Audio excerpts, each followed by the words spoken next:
Welcome to Bodharpan and welcome to our new Geography MCQ video. तो देखते हैं इस MCQ वीडियो में कौन सा क्वेश्चन हम प्रैक्टिस करेंगे। तो चलते हैं पहला क्वेश्चन में। Which of the following crops are not grown in kharif season? India का जो क्रॉपिंग सीजन है वो तीन है, एक है खरीफ, एक है रबी और एक है जायद। अभी जो खरीफ सीजन है ये कब शुरू होता है? On the onset of monsoon, मतलब कि जून में, और खत्म कब होता है? अक्टूबर नवंबर में। रबी जो है ये शुरू होता है on the onset of winter, मतलब कि नवंबर दिसंबर में, और हार्वेस्ट कब होता है?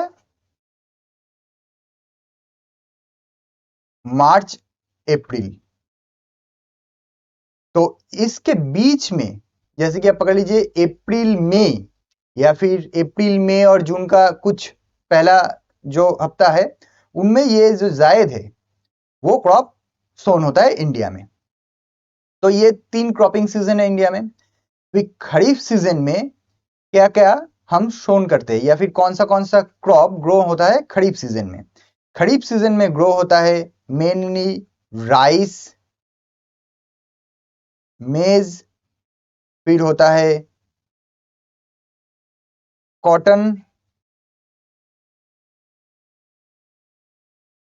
शुगर केन, फिर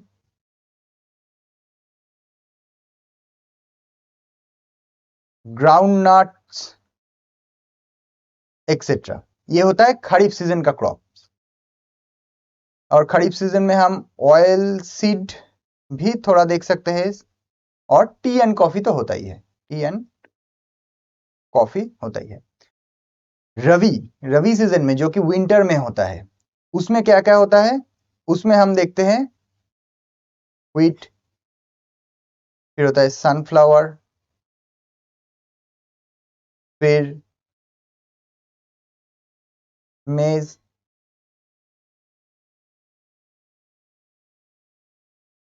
मस्टर्ड हो गया,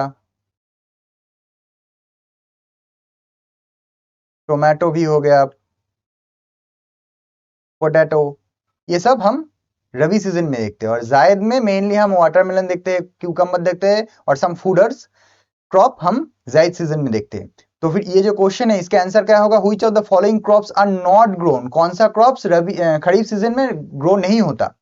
वो हो गया barley and mustard. Barley and mustard जो है वो खरीफ सीजन में ग्रो नहीं होता। Next question, which of this harbour is not natural harbour? Harbour किसको बोलते हैं हम? जहां पे शिप्स आके एंकर करते हैं, वहां पे कंटेनर को हम उतरते हैं, हम नया कंटेनर को अपलोड करके फिर दूसरी जगह पे हम भेजते हैं, वो होता है हार्बर, जहां से हम ट्रेड हमारा कंप्लीट होता है।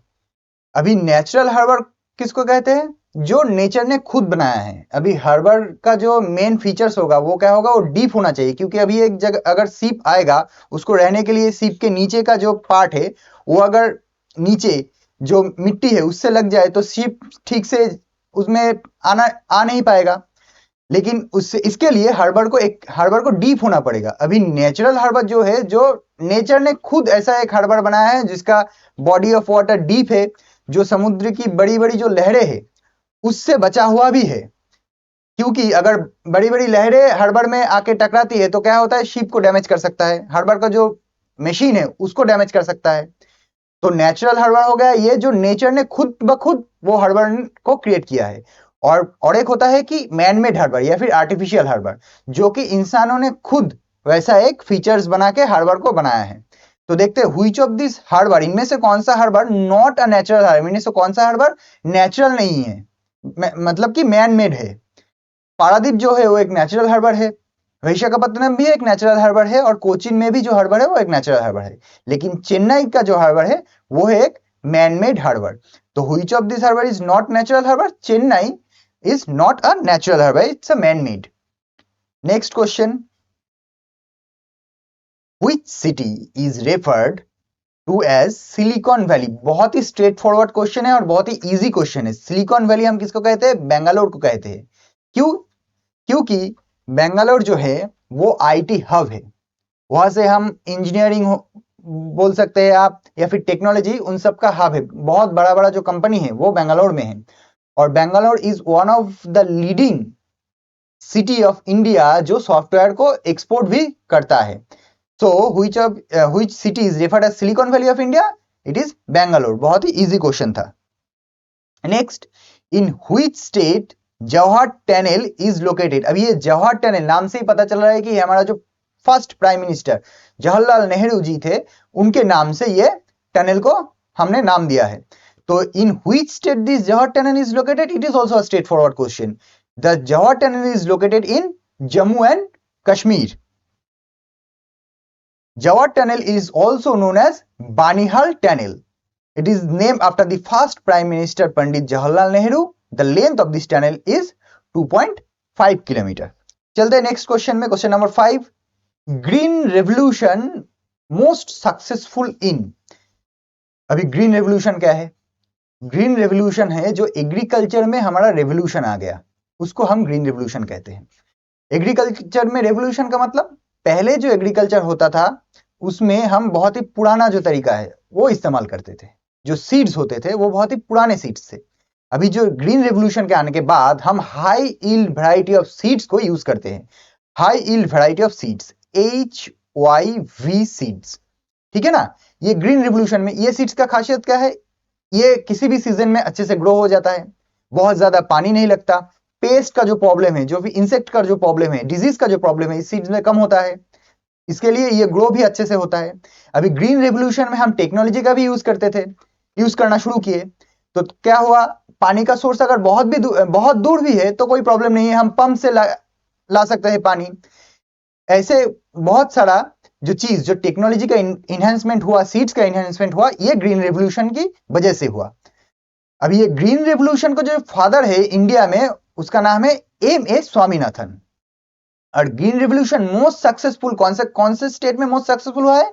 ये पंजाब, हरियाणा एंड उत्तर प्रदेश में मोस्ट सक्सेसफुल माना जाता है। नेक्स्ट क्वेश्चन देख लेते हैं। Question number 6, which of the following coast of India is most affected by violent tropical cyclone? अभी ये ट्रॉपिकल साइक्लोन क्या होता है? जो ट्रॉपिकल वाटर के ऊपर डिप्रेशन होता है, और डिप्रेशन धीरे धीरे बढ़ते बढ़ते एक साइक्लोन या फिर एक स्टॉर्म का रूप ले लेता है, उसको बोलते हैं हम tropical cyclone. Which of the following coast of India is most affected by violent tropical cyclone? अभी हमको पता है कि बे ऑफ बंगाल के ऊपर बहुत ज्यादा साइक्लोन का आना जाना रहता है, ठीक है। अभी ये बे ऑफ बंगाल के ऊपर कौन है? आंध्र प्रदेश है। तो आंसर क्या होगा? Andhra Pradesh. Which of the following coast of India is most affected by violent tropical cyclone? It's Andhra Pradesh. Next question, which of the following state is not part of Seven Sister? इनमें से कौन सा state जो seven sister का part नहीं है? अभी पहले हमको ये पता लगाना है कि सेवन सिस्टर में कौन कौन स्टेट है। जैसे कि अरुणाचल हो गया, अरुणाचल प्रदेश हो गया,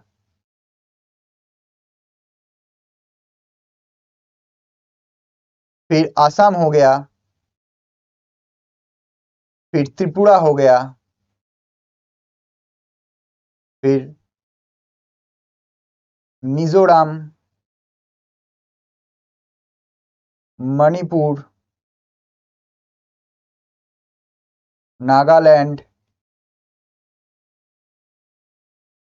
मेघालय। ये जो 7 स्टेट है, इसको हम एक साथ सेवन सिस्टर कहते हैं। और ये सेवन सिस्टर है नॉर्थ ईस्ट का स्टेट।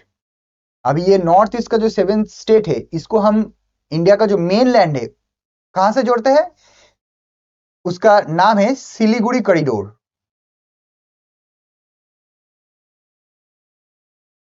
ये सिलीगुड़ी कॉरिडोर जो है ये वेस्ट बंगाल में है। तो फिर which of the following state is not part of seven sister? In seven sister का पार्ट कौन सा स्टेट नहीं है? इजी है, गुजरात। क्योंकि हमको अगर सेवन सिस्टर पता है तो सेवन सिस्टर का पार्ट कौन सा स्टेट नहीं है वो भी इजीली हम डिफाइन कर पाएंगे।